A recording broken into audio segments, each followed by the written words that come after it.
صاحب یہ آنکھوں کا آپریشن ہوا ہے تو ہر 2 گھنٹے بعد آنکھوں میں ڈراپ ڈالنے کا بولا ہے ڈاکٹر نے اگلے 7 دنوں کے لیے.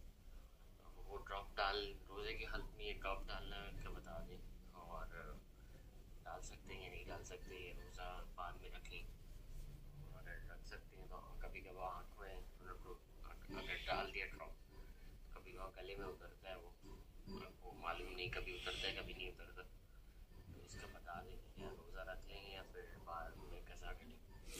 جی وعلیکم السلام رحمۃ اللہ وبرکاتہ. آپ کا سوال ہے کہ آنکھوں کا آپریشن کروایا ہے تو انہوں نے ڈراپ دیے ہیں آنکھوں میں ڈالنے کے لیے, تو کیا یہ مریض جو ہے وہ روزہ رکھ سکتا ہے؟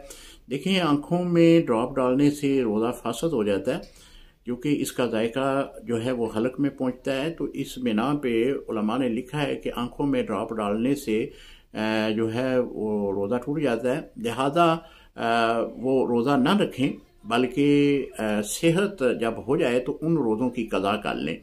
وہ جتنے بھی روزے ہیں 10 ہیں 5 ہیں جتنے بھی ہیں مرض کی حالت میں انہوں نے چھوڑے ہیں تو ان روزوں کی وہ قضا کر لیں. السلام علیکم ورحمۃ اللہ وبرکاتہ.